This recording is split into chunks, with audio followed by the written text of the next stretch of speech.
అగ్ని వార్తలకు స్వాగతం. స్వాతంత్ర ఉద్యమం స్ఫూర్తితో ప్రతి ఒక్కరూ దేశభక్తిని పెంపొందించుకోవాలని తాడేపల్లిగూడెం ఎమ్మెల్యే బొలిశెట్టి శ్రీనివాస్ అన్నారు. స్వాతంత్ర దినోత్సవం సందర్భంగా తాడేపల్లిగూడెం పట్టణ నియోజకవర్గంలోని వివిధ గ్రామాల్లో నిర్వహించిన జెండా వందనం కార్యక్రమాల్లో ఆయన పాల్గొని జాతీయ జెండాను ఎగురవేశారు.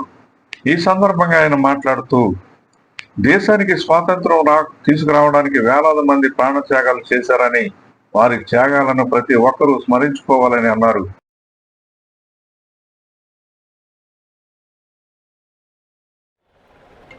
అందరికీ 80వ స్వతంత్ర దినోత్సవ శుభాకాంక్షలు. ఈరోజు మరి గడిచిన 7 సంవత్సరాలుగా ఇక్కడ జెండా ఎగిరేసే అవకాశం కల్పించిన ఈ తాడేపల్లి పట్టణ ప్రజలు, ఇక్కడ ఉన్నటువంటి అందరికి కూడా పేరు పేరున ఉదయపూర్వ నమస్కారం. ఇది 8వ జెండా ఎగిరేసే అవకాశం కలిగింది. ఆ భగవంతుడు ఇచ్చాడు అనుకోవాలి. అంటే మున్సిపల్ ఆఫీస్ అంటే నాకు చాలా ఇంట్రెస్ట్. ఇది మాతృ సంస్థ లాంటిది. నేను మున్సిపల్ చైర్మన్గా కానీ ఫ్లోర్ లీడర్గా కానీ చేసిన అనుభవం నాకు మున్సిపాలిటీకి చాలా అనుబంధం ఉంది. అదేవిధంగా మరి మీ అందరికీ కూడా మరి ఈరోజు స్వేచ్ఛ స్వాతంత్రాలు ప్రసాదించినటువంటి అమరజీవులందరినీ ఇవాళ స్మరించుకోవాలి. ఇవాళ ఆ రోజున్న పరిస్థితి మీరు చాలా సినిమాల్లో చూసుంటారు. ప్రాక్టికల్గా భారతీయుల్ని ఎంత కష్టపడ్డారో, భారతీయులు బానిసత్వం నుంచి మనం బయటికి రావడానికి ఎంతోమంది వేల మంది ప్రాణత్యాగాల ఫలితం ఇవాళ మన స్వేచ్ఛా వాయువుల్ని పీల్చుకోగలుగుతున్నాం. అది మర్చిపోయి చాలామంది కూడా ఇవాళ స్వతంత్రం రావడానికి వచ్చినటువంటి మహానుభావులందరినీ మనం మర్చిపోయాం.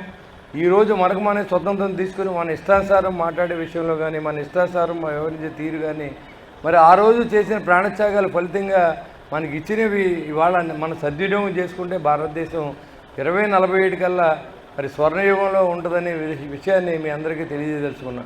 మరి ఎంతో కష్టపడి మరి మున్సిపల్ సిబ్బందికి ఆరోగ్యంగా ఉండాలి, మీరంతా ధనవంతులుగా ఉండాలి, అందరికీ ఆలోచన పరంగా ఉండాలి. ఉన్నప్పుడు మాత్రమే తాడేపల్లి పట్టణం అభివృద్ధి చెందుద్ది.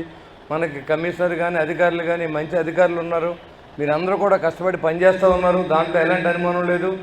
మరి మీరు ఇంకా ఏదైనా బద్దగించకుండా ఇంకా బాగా పనిచేస్తే ఈ పట్టణానికి మీకు మాకు కూడా మంచి పేరు వస్తుంది. మీ కృషి ఫలితం ఇక్కడ ఉన్న అధికారులకు కానీ, అదేవిధంగా రాజకీయ నాయకులకు కానీ, ప్రభుత్వానికి కానీ మంచి పేరు వస్తుంది. కాబట్టి ఇవాళ నరేంద్ర మోడీ గారి నాయకత్వంలో పటిష్టమైన భారతదేశాన్ని ఇవాళ మనం అందరూ హాయిగా ఇక్కడ ఇళ్లలో పడుకుంటూ ఉంటే దానికి కారణం సమర్థవంతమైన నాయకత్వం. నరేంద్ర మోడీ గారి నాయకత్వం భారతదేశాన్ని ముందు తీసుకుపోతూ ఉంది. ఇవాళ శత్రు దేశాలు మనం ఇంకా చూడాలంటే భయపడే పరిస్థితి తీసుకొచ్చినటువంటి మహా వ్యక్తి నరేంద్ర మోడీ గారు. ఎందుకంటే మనం చూస్తూ ఉన్నాం, ప్రతి ఓడు మీ దమ్ముంటే రండి చూసుకుందాం అనే పరిస్థితి ఇదివరకు కాంగ్రెస్ ప్రభుత్వంలో ఉంటే, ఈరోజు భారతీయ జనతా పార్టీ 3వసారి ఆయన ప్రధానమంత్రి అయిన తర్వాత పాకిస్తాన్ కానీ, చైనా కానీ, బంగ్లాదేశ్ కానీ, చుట్టుపక్కల దేశాలు ఏమైనా మన ఇంకా కన్నెత్తి చూస్తే భారతీయులతో మనం సరిపోవనే ఆ విధంగా మన నరేంద్ర మోడీ గారి నాయకత్వంలో ప్రజలను కానీ ఇటు దేశాన్ని కానీ బలోపేతం చేసిందని చెప్పడంలో ఏమాత్రం అతిశయం లేదు. అలాంటి మహానుభావులు ప్రాణత్యాగం చేస్తే నరేంద్ర మోడీ గారు లాంటి మహానుభావులు దాన్ని కొనసాగిస్తూ ఆ రోజు ప్రాణత్యాగాలు చేసినటువంటి అమరజీవులందరికీ మరొకసారి మనం తలుచుకొని మరి ఈరోజు ఈ ఆగస్టు 15 మనకు ఎలా వచ్చింది, ఎంతమంది ప్రాణత్యాగం చేశారు, జలియన్వాలాబాగ్లో ఎంతమందిని చంపారు, అసలు ఎలాంటి భారతదేశంలో ఎలాంటి పోరాట యోధులు ఉంటారనేది చాలామందికి తెలియదు. ఇవాళ ఇది మా చిన్నప్పుడైతే పుస్తకాల్లో ఝాన్సీ లక్ష్మీబాయి గురించి, ఛత్రపతి శివాజీ గురించి, సుభాష్ చంద్రబోస్ గురించి, మరి ఎంతోమంది ప్రాణత్యాగం చేసి అల్లూరి సీతారామరాజు గారి గురించి, కన్నిగంటి హనుమంతు గారి గురించి కొన్ని చరిత్ర ఉంటుంది. ఇవాళ పిల్లలకు అదేం లేదు. ఎన్ని మార్కులు వచ్చినాయి, ఎంత ర్యాంక్ వచ్చింది అనేది తప్ప, లేకపోతే పెళ్లి చేయాలంటే అబ్బాయికి ఎంత కట్నం అవుతుంది, లేకపోతే ఇలాంటి ఆలోచనలు తప్ప దేశం కోసం ఆలోచించే వ్యక్తిలా కాదా. మనంతా ముందు భారతీయులు, తర్వాత కులాలుగా మతాలుగా విడిపోయి ఉండొచ్చు, కానీ అలా విడదీసేటువంటి రాజకీయ నాయకులు చెప్పుతో కొట్టవలసిన అవసరం ఉంది. ఎందుకంటే మనందరూ కూడా భారతీయులంతా ఒక్కటే. ఇవాళ దేశ సరిహద్దుల్లో కాపలా కాస్తున్న సైనికుడు వారి కుటుంబానికో కులానికో కాపలా కాయడు, భారతదేశానికి కాపలా కాస్తాడు. ఆ రోజు ప్రాణత్యాగం చేసిన అమరజీవులంతా కూడా కులానికి మతానికి కాపలా కాయలేదు, భారతదేశం కోసం ప్రాణాలు అర్పించారు. అలాంటి వ్యక్తిత్వాన్ని మనం అలవర్చుకుని ముందు మనందరం భారతీయులని మనం గుర్తుంచుకోవాలి. ఆ తర్వాత మన కులం మతం ఏదంటే మనసులో పెట్టుకోండి, కానీ బయట మాట్లాడవలసిన అవసరం ఏం లేదు. మరి మనం అందరం భారతీయులుగా భారతదేశం పటిష్టగా ఉండడానికి మాత్రమే మనం పనిచేయాలి తప్ప మరి దీన్ని విడగొట్టే విధంగా చేసే కార్యక్రమాన్ని ఆ రోజు బ్రిటిష్ వారు వచ్చి మరి భారతదేశంలో కొన్ని దరిద్రాలు వదిలేళ్ళారు. అవి చాలామంది ఫాలో అవుతూ ఉన్నారు. మన భారతీయులు మన హిందూ దేశంలో పుట్టాం. అది ముందు మన మన మన దేశాన్ని మన దేశ సంస్కృతిని గౌరవించండి, ఆ తర్వాత అందరినీ గౌరవించండి, తప్పులేదు. కానీ ఇవన్నీ కూడా మనం ఇలాంటప్పుడు మనం మాట్లాడుకోవాల్సిన అవసరం ఉంది. మరి చాలామంది మున్సిపల్ కమిషనర్ గారు చెప్పారు, చాలామంది చాలా కష్టపడుతున్నారు సార్, వాళ్ళందరికీ మనం అవార్డులు ఇద్దాం అని. తప్పకుండా ఎవరైతే కష్టపడతారో వాళ్ళు గుర్తించాలి, ఎవరైతే బాగా పనిచేయట్లేదో వాళ్ళని విమర్శించాలి, వాళ్ళకి పనిష్మెంట్ కూడా ఇవ్వాలి. ఈ రెండు ఉన్నప్పుడే పని చేయాలని ఉత్సాహం పనిచేసే వాళ్ళు పెరుగుద్ది, పని చేయని వాళ్ళు కూడా మనం గమనిందాలని పనిచేస్తారు. అంతేగాని పని చేసిన వాడిని చేయని వాడిని ఒకే చోట నిలబెట్టడం కరెక్ట్ కాదు. కాబట్టి ఇది ఇవాళ ఏదైతే ఈ అవార్డు ప్రదానానికి అందుకున్నటువంటి అర్హులకి ఇవాళ అవార్డు సర్టిఫికెట్లు ఇస్తూ ఉన్నారో తప్పకుండా వాళ్ళందరూ కూడా ఇవ్వాలి. అందులో మొట్టమొదటి వచ్చిన వాళ్ళు క్యాష్ రివార్డు 10,000 రూపాయలు నేను 10 సంవత్సరం ఇస్తాను, ఈ సంవత్సరం కూడా నేను ఇస్తాను. ఎందుకంటే ఈ 10,000తో మీరు బిల్డింగ్లు కట్టుకుంటారని కాదు, క్యాష్ రివార్డు అనేది చాలా గొప్ప విషయం. గవర్నమెంట్తో తరపున నేను ఇస్తానని అనుకుని మరి మీకు కూడా ఒక మెమరబుల్గా ఉంటుంది.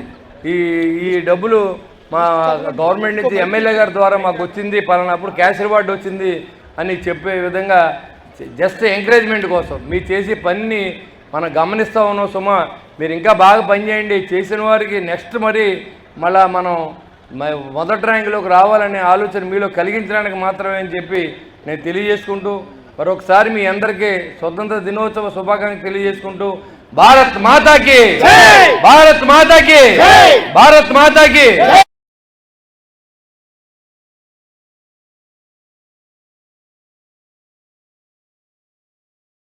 ఝాన్సీ లక్ష్మీబాయి, ఛత్రపతి శివాజీ, సుభాష్ చంద్రబోస్, అల్లూరి సీతారామరాజు వంటి మహనీయుల చరిత్రను నేటి తరం తెలుసుకోవాల్సిన అవసరం ఉందన్నారు. మార్కులు, ర్యాంకులతో పాటు దేశం గురించి ఆలోచించే విధంగా యువతలో దేశభక్తి, జాతీయ భావాలను పెంపొందించాలన్నారు. ముందుగా ప్రతి ఒక్కరూ భారతీయులమనే భావనతో ఉండాలని, కులమతాలకు అతీతంగా దేశ ఐక్యతకు ప్రాధాన్యం ఇవ్వాలని సూచించారు.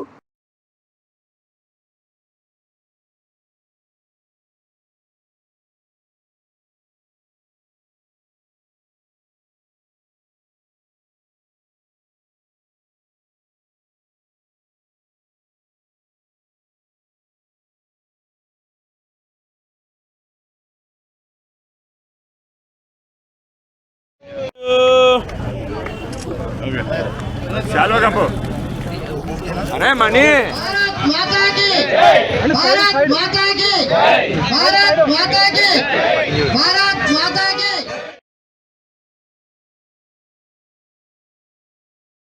వెంకటేశ్వర గారికి ఆహ్వానం పలుకుతున్నాం. గౌరవనీయులైనటువంటి బొలిశెట్టి శ్రీనివాస్ గారికి ఒకే అందించవలసిందిగా కోరుతున్నాము. గొప్ప సత్కరిస్తున్నారు, దీపారాధన చేస్తున్నారు. చాలా టైం పడుతుంది. నేను వెనకలే ఉన్నాను.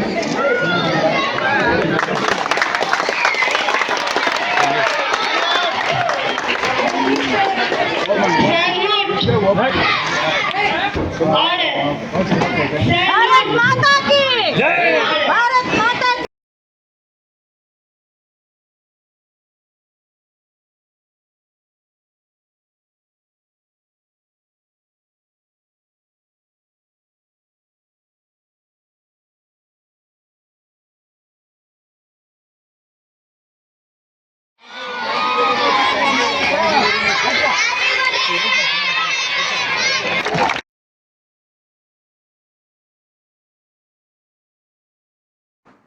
ప్రధాని నరేంద్ర మోడీ నాయకత్వంలో భారత్ బలమైన దేశంగా ఎదుగుతోందని, 2047 స్వాతంత్ర శతాబ్ది ఉత్సవాల నాటికి భారత్ స్వర్ణయుగంలోకి వెళ్లేలా ప్రతి ఒక్కరూ తమ బాధ్యతను నిర్వర్తించాలని కోరారు.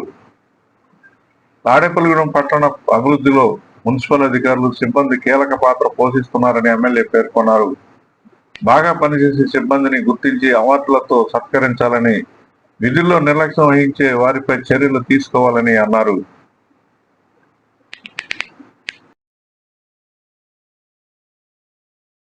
ఉత్తమ ప్రతిభ కనబరిచే మున్సిపల్ సిబ్బందికి తన తరపున 10,000 రూపాయల నగదు బహుమతి అందిస్తానని ప్రకటించారు. నగదు బహుమతి కంటే వారి కృషికి లభించే గుర్తింపే ముఖ్యమని మరింత అంకిత భావంతో పనిచేసి తాడేపల్లిగూడెం పట్టణాభివృద్ధికి కృషి చేయాలని ఆయన కోరారు. తహసీల్దార్ సునీల్ కుమార్, మున్సిపల్ కమిషనర్ యేసుబాబు తదితర ప్రభుత్వ అధికారులు, కూటమి నాయకులు ఈ కార్యక్రమంలో పాల్గొన్నారు. అగ్ని న్యూస్ తాడేపల్లిగూడెం.